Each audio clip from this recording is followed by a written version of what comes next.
मुरलीकांत पेटकर की कहानी आजाद हिंदुस्तान की कहानी है। मास्टर जी मैं चैंपियन बनूंगा और मैं डल लाऊंगा।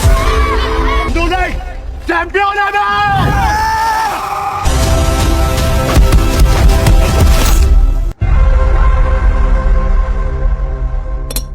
चंदू चैंपियन का ट्रेलर रिलीज हो गया है और हमारे मीठे मीठे चॉकलेटी बॉय कार्तिक आर्यन इस बार नॉट सो चॉकलेटी लग रहे हैं। अब जानना यह है कि कबीर खान का डायरेक्शन कैसा है, कार्तिक आर्यन, राजपाल यादव और विजय राज की एक्टिंग से सजा हुआ ये ट्रेलर है और कितना मजेदार है और क्या है इसमें फीका, आइए जानते हैं। कार्तिक आर्यन के करियर और साल 2024 की सबसे बड़ी फिल्मों में से एक चंदू चैंपियन का ट्रेलर आ गया है। इसे उन्होंने अपने होम टाउन ग्वालियर में लॉन्च किया। ट्रेलर 1967 में खुलता है। एक शख्स उधमपुर के आर्मी हॉस्टल में लेटा है, घायल है। बताया जाता है कि 2 साल से कोमा में है। 1965 की जंग में उसे 9 गोलियां लगी थी। उसके बाद उस वॉर के सीन्स दिखाए जाते हैं जिसमें स्टेलोन की रैम्बो की तर्ज पर वो किसी गैर यकीनी या फिल्मी हीरो की तरह लंबी सी मशीन गन लेकर आसमान में दुश्मन के हेलीकॉप्टर पर फायर करता है। इसके बाद कहानी फ्लैशबैक में जाती है उस किरदार के बचपन में।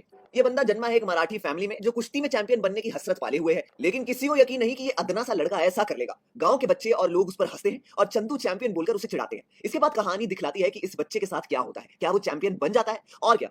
इस कहानी की खास बात यह है कि आगे बहुत कुछ होता है, इतना कुछ जो हमने इंदिरा द टाइगर जैसी फिल्मों में ही देखा है। खूब सारा फ्लैशबैक और खूब सारे उतार चढ़ाव, या फिर यूं कह लो कि ब्लैक की माफिक लीड कैरेक्टर के सामने आती बेपनाह चुनौतियां जिन्हें देखते देखते दर्शक की सांस फूलने लगे। ये जो इतना कुछ है, इसी ने डायरेक्टर कबीर खान को ये प्रोजेक्ट लेने पर विवश किया, क्योंकि कबीर इससे पहले बजरंगी भाईजान और 83 जैसी फिल्में बना चुके हैं। तो इस अगले प्रोजेक्ट की स्टोरी भी उन्होंने वही चुनी जो ऑडियंस को ग्रास्प कर सके। ये ट्रेलर 3 मिनट 15 सेकंड खींचा गया है। ये एक एक्चुअली इंस्पायर्ड मूवी और पैरा ओलंपिक की कहानी है। इसे देखते हुए ट्रेलर रियलिज्म और मेथड से परे थोड़ा कमर्शियल में नजर आता है। उसे मनोरंजक और मसालेदार बनाने की कोशिश की गई है। हर कमर्शियल और बड़ी बायोपिक, बड़ी स्पोर्ट्स मूवी, बड़ी आर्म्ड फोर्सेस पर बेस्ड मूवी में जो ट्रॉप या तय चीजें आप देखते ही देखते हैं, वो यहाँ भी है। फ्रेम भी वैसे ही है, वो ऑथेंटिक होने से ज्यादा विशाल आकार के हैं जो बुनियादी दर्शकों को मजा दे सकते हैं। फिल्म अपनी सिनेमेटोग्राफी में, प्रोडक्शन डिजाइन में, डायलॉग्स में, कलर पैलेट में कुछ इनोवेटिव करने की कोशिश नहीं करती। कुछ छोटी छोटी चूकें भी दिखती हैं, जैसे चंदू के पात्र को ले जिसे कार्तिक आर्यन ने प्ले किया है। पूरे ट्रेलर में कई जगह पर आप देखकर बता सकते हैं कि कहां कहां बाल और दाढ़ी नकली है, जिसे ठीक किया जा सकता था। ट्रेलर का हाई पॉइंट कार्तिक का बड़ी ट्रांसफॉर्मेशन है। वो इंप्रेसिव है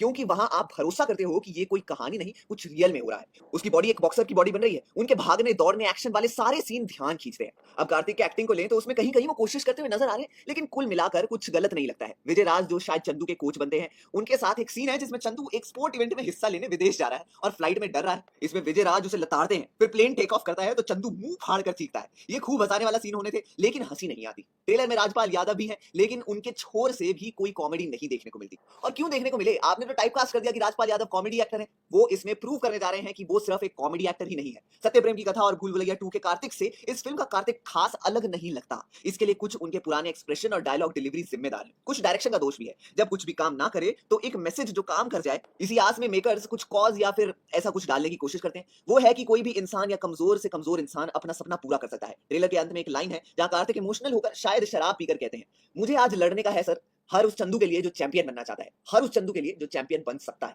ये फिल्म जिन मशहूर हस्ती की बायोपिक है वो है मुरलीकांत पेटकर। सांगली महाराष्ट्र से आने वाले पेटकर भारतीय सेना में थे। 1965 के युद्ध में कई गोलियां खाई, कोमा में रहे, फिर होश में आए, जो किसी चमत्कार से कम नहीं था। लेकिन एक हाथ से डिसेबल हो जाने के चलते वो बॉक्सिंग का अपना खेल जारी न रख सके। लेकिन भाई साहब हार के नहीं बैठे, दूसरे गेम्स खेलने लगे, swimming, javelin throw, table tennis वगैरह। बाद में कई इंटरनेशनल नेशनल कॉम्पिटिशंस में हिस्सा लिया। जर्मनी में 1972 में हुए समर पैरा ओलंपिक्स में स्विमिंग में उन्होंने गोल्ड मेडल जीता। भारत के लिए पैरा खेलों में गोल्ड जीतने वाले वो पहले खिलाड़ी बने। बाद में उन्हें अर्जुन पुरस्कार मिला और पद्म पुरस्कार भी मिला। फिल्म की रिलीज चंदू चैंपियन यानी कि बात करें तो 14 जून को ये सिनेमा घरों में उतरेगी। इसमें फर्जी फेम भुवन अरोड़ा, यशपाल शर्मा, विजय राज और राजपाल यादव भी मुख्य किरदारों में नजर आएंगे। चंदू चैंपियन को प्रोड्यूस किया है साजिद नाडियाडवाला ने। आप कितने एक्साइटेड हैं कार्तिक आर्यन को चंदू चैंपियन में देखने के लिए? हमें कमेंट बॉक्स में अपनी राय जरूर